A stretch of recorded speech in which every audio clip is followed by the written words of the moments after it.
In January 2015, Major General James Post stood before 300 airmen at Nellis Air Force Base and said something that should have ended his career.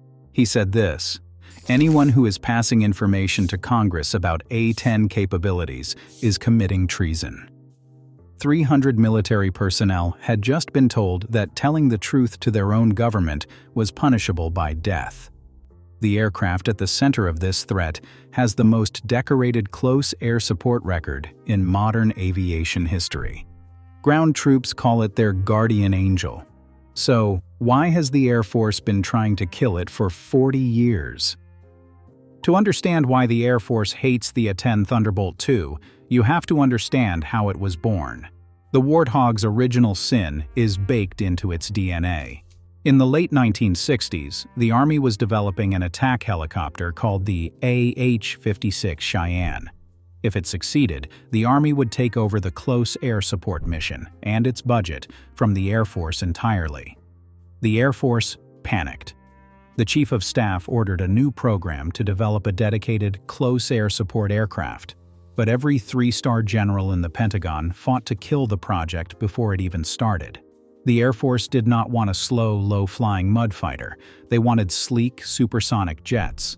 They wanted strategic bombers.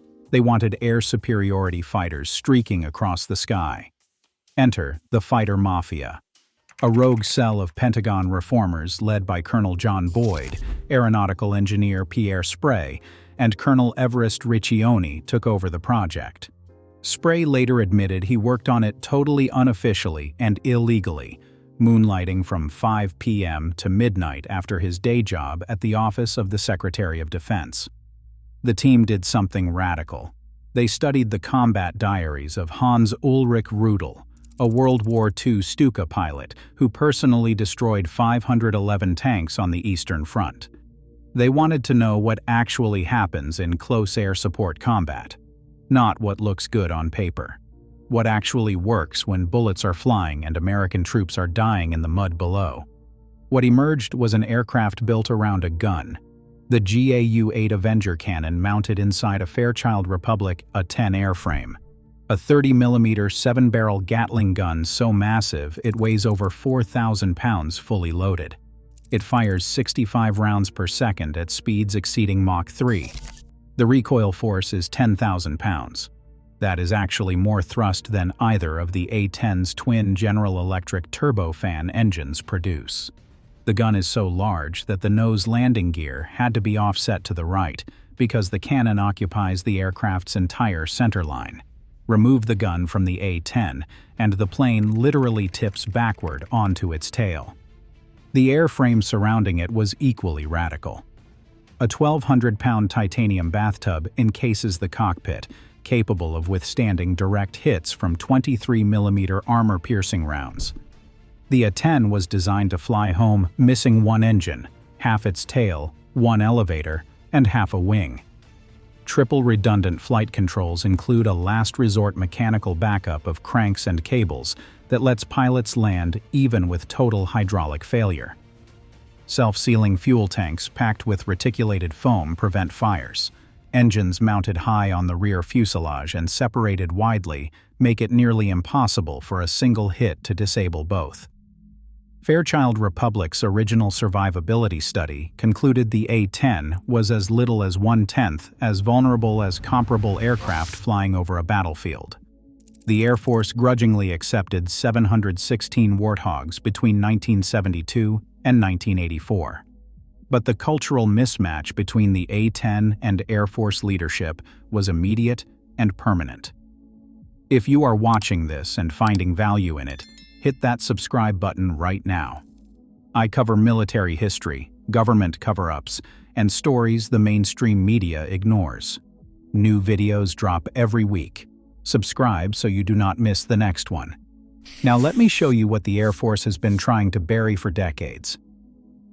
Despite being treated like an unwanted stepchild, the A-10 Warthog built a war record that should have made it untouchable. During Operation Desert Storm in 1991, 144 deployed Warthogs flew 8,775 combat sorties over the deserts of Iraq and Kuwait.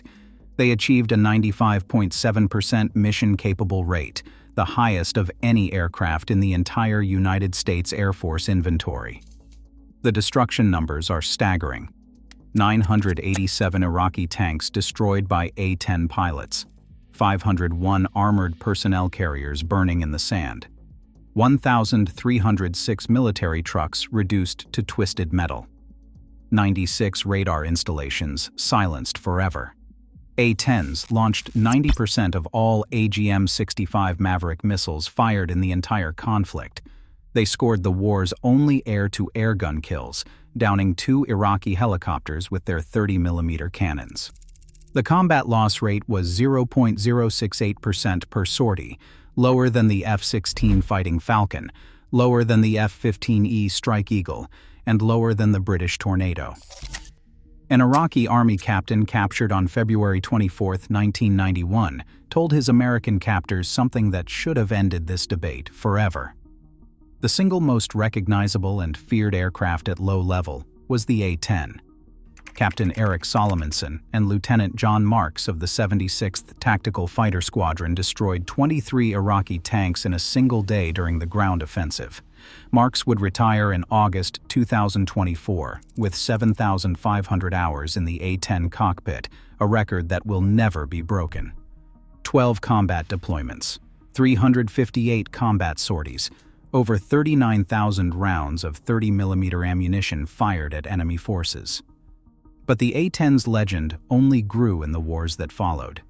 In Iraq in 2003, Captain Kim Campbell's A-10 took a devastating hit from Iraqi anti-aircraft fire over Baghdad during the 3rd Infantry Division's Thunder Run. She lost all hydraulics instantly. The aircraft rolled left and pointed at the ground over central Baghdad. Campbell switched to manual reversion, the mechanical backup system that a 1982 Air Force report had called unacceptable for pilot workload. Only 3 pilots had ever attempted a manual reversion landing in an A-10. 1 died. 2 destroyed their aircraft. Campbell landed perfectly at a coalition airbase. Her aircraft had hundreds of shrapnel holes across the fuselage and wings, 1 General Electric engine damaged, and a football-sized hole in the horizontal stabilizer. She flew another combat mission over Baghdad the next day.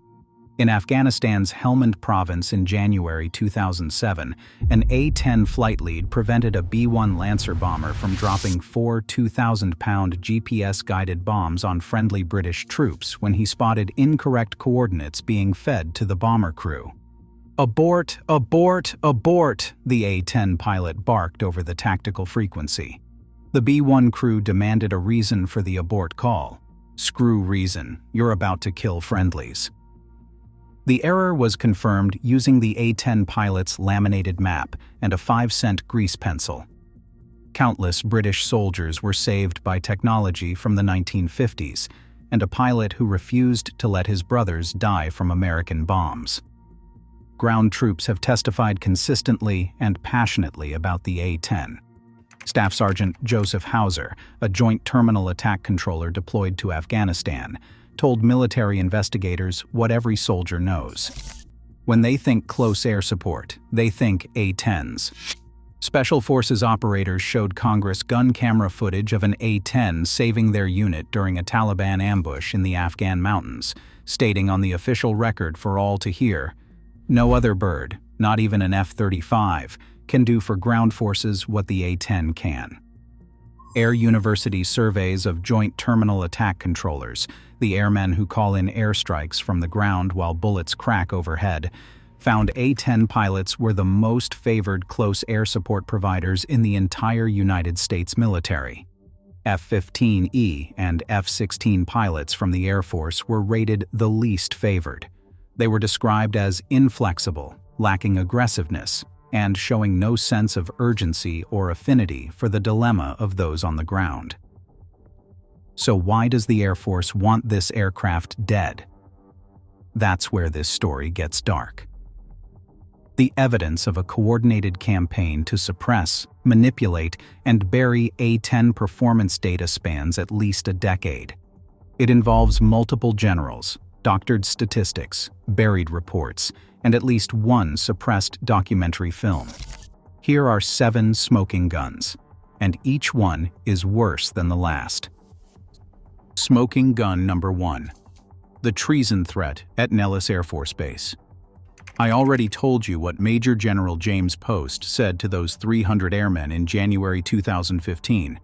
Multiple attendees contacted Air Force veteran and blogger Tony Karl, who broke the story to the American public. Senator John McCain demanded an immediate investigation. The Air Force Inspector General found that Post's remarks had a chilling effect on attendees and violated United States Code. Post was fired in April 2015. But here is what the Pentagon press releases did not mention.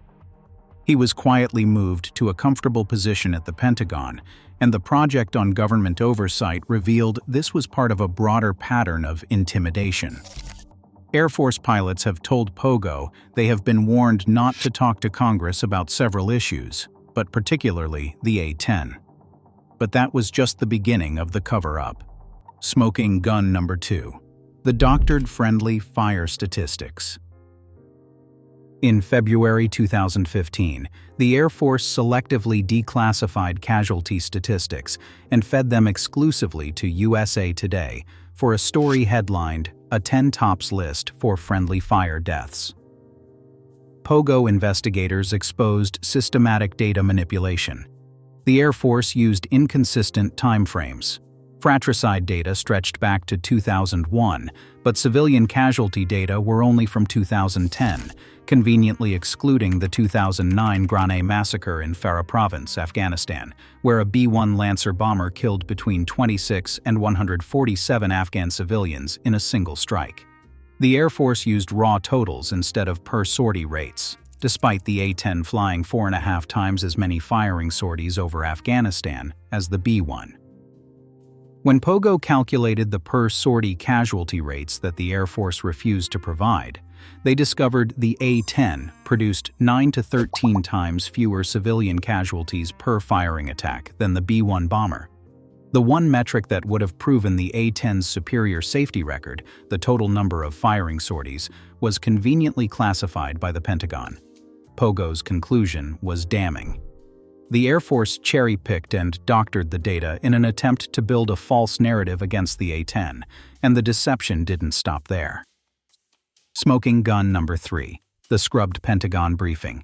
After the Air Force's own Close Air Support Summit in April 2015 concluded that retiring the A-10 would create significant capability and capacity gaps for the next 10 to 12 years, something interesting happened inside the Pentagon. Colonel James Meagher, in coordination with Lieutenant General Todd Walters, removed that bullet point before briefing Air Force senior leadership. The Chief of Staff never saw the real assessment. The 355th Fighter Wing's public affairs officer claimed the deletion was for brevity. Pogo called this explanation absurd. The sanitized briefing now implied that Air Force mitigation efforts would completely eliminate the close air support risk, the exact opposite of what the working group had actually concluded. But wait, it gets worse. Smoking gun number 4. The suppressed combat documentary. Air Force combat camera airmen stationed at Bagram Airfield in Afghanistan produced a 22-minute documentary called Grunts in the Sky, depicting A-10 combat operations. A joint terminal attack controller appeared on camera and said what ground troops already knew. To have boots on the ground, you need support, and you need the right kind of support. It's the A-10, honestly. Despite Air Force regulations requiring unclassified material to be cleared for release within 10 working days, the film was never officially released to the American public. Tony Karl published it independently in September 2015 after someone inside leaked it. The war zone concluded that the Air Force likely strangled this production because the powerful message it conveys would have been inconvenient to narratives insisting the A-10 should be retired. And the lies went all the way to the top. Smoking gun number 5. The false congressional testimony.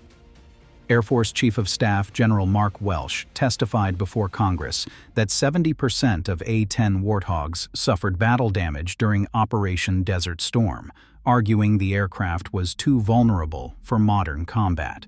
The actual maintenance unit that repaired Desert Storm A-10 aircraft at forward operating bases, the 2951 Combat Logistics Support Squadron, documented the real numbers. Approximately 70 aircraft, roughly 48% rather than 70%, suffered damage over the Iraqi desert. Much of it was minor and self-inflicted, bomb lanyards hitting flaps, fragments embedding from the aircraft's own munitions detonating below. Welsh later attributed the error to incorrectly remembering a briefing he attended years earlier. He also dismissed the congressionally mandated F-35 versus A-10 comparison test as a silly exercise, a remarkable stance toward a test that the United States Congress had specifically ordered. Look, I know this is a lot to take in, but we're only halfway through the evidence. If you're watching this far, you clearly care about the truth. So do me a favor. Drop a comment below telling me if you've ever heard any of this before. And if you haven't subscribed yet, now is the time, because what I'm about to show you next required a federal lawsuit to uncover. Let's keep going. Smoking gun number 6, the buried flyoff report. Congress mandated a head-to-head comparison between the A-10C Thunderbolt and the F-35A Lightning for close air support missions in the fiscal year 2017 National Defense Authorization Act. The American people deserve to know which aircraft actually performed better at protecting troops on the ground. Tests ran at ranges across the American Southwest from April 2018 to March 2019. Then nothing emerged from the Pentagon for years. The Defense Department's testing office did not draft the official report until February 2022, nearly 3 years after tests concluded at facilities in Nevada and Arizona. Pogo filed a Freedom of Information Act request in April 2022. It went completely unanswered by Air Force officials. Only after Pogo filed a federal lawsuit in Washington, D.C., did the Air Force finally release a heavily redacted version of the comparison report. The unredacted portions revealed the A-10 outperformed the F-35 in multiple close air support categories. More attack passes per sortie over the target range. Better bombing accuracy with weapons guided by GPS. Significantly lower pilot workload in the A-10 cockpit. Pilots flying closer to simulated ground targets. Test pilots who flew both the A-10C and the F-35A recommended A-10s performing the attack role, with F-35s providing protective cover as a powerful combination for future battlefields. Meanwhile, the F-35's internal 25mm gun, according to test documentation, shoots long and to the right of targets. Ground troops and Joint Terminal Attack Controllers were excluded from the close air support evaluation tests entirely. The very people the aircraft are supposed to protect never got a vote. The final report contained 8 recommendations to improve F-35A close air support performance. It contained 0 recommendations for the A-10C.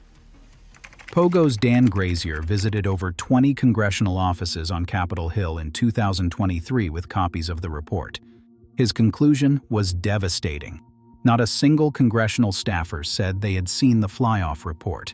Many were unaware the tests had even taken place, and the rigging went even deeper than the buried results. Smoking gun number 7, the rigged test design itself. The Project on Government Oversight documented that the entire flyoff was structured from the beginning to favor the F-35.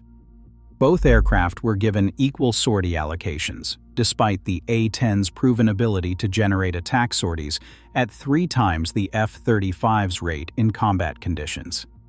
The A-10's legendary 30mm cannon was limited to 1/3 of its usual ammunition load. A 10,000-foot operating ceiling was imposed on both aircraft, despite close air support typically being flown at 1,000 feet above the battlefield. And the test protocols were designed by a defense contractor with a direct financial stake in the F-35 program. As Grazier wrote in his analysis for the Project on Government Oversight, had the F-35 come out as the winner, there can be little doubt that a clear, declarative statement to that fact would have prominently appeared in the opening paragraph of the report. It did not. The financial architecture behind the A-10 retirement reveals what defense reformers call structural corruption.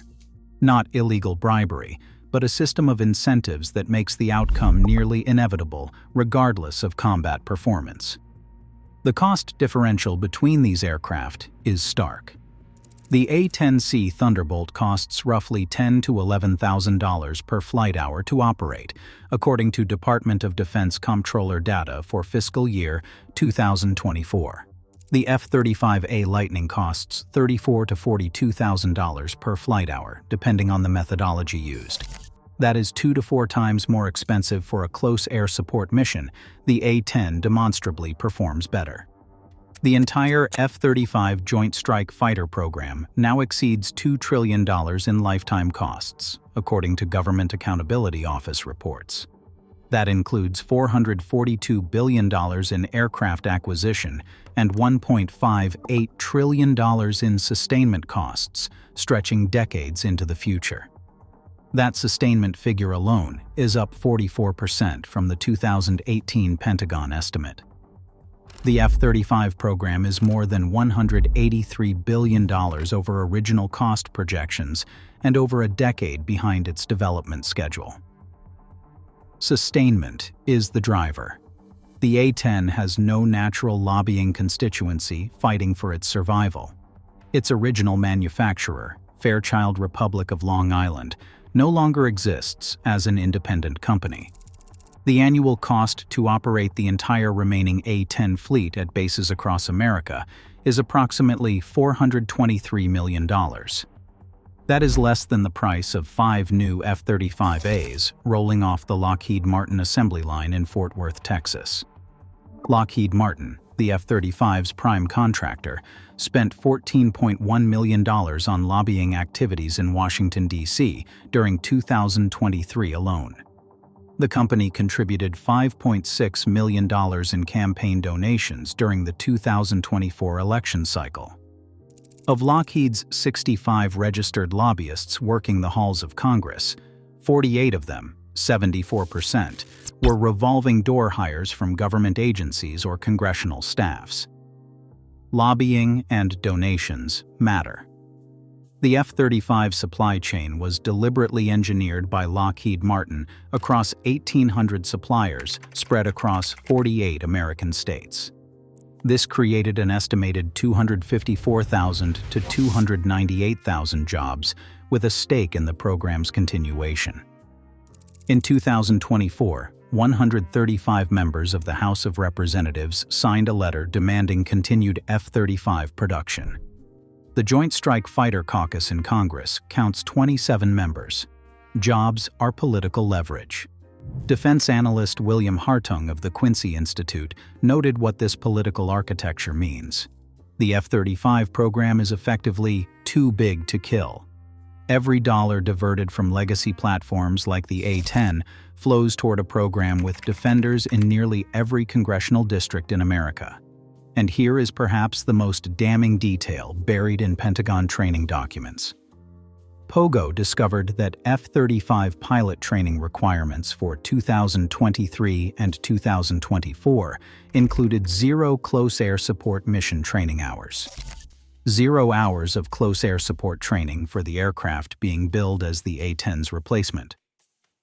Even as aircraft are being flown to the desert boneyard at Davis-Monthan Air Force Base in Arizona, 39 Warthogs sent there in 2024 alone, bringing the storage total to 157. The A-10 continues flying active combat missions over hostile territory.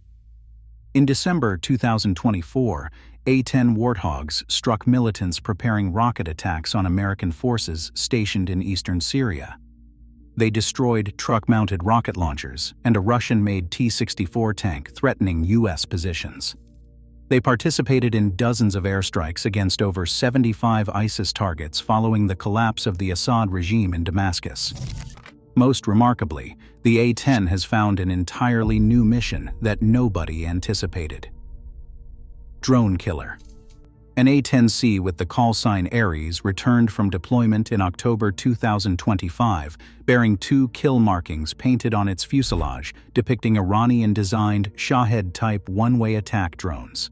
Equipped with APKWS laser-guided rockets and specialized Falco air-to-air targeting software, the A-10's slow cruising speed and long loiter time over the battlefield make it a cost-effective counter-drone platform.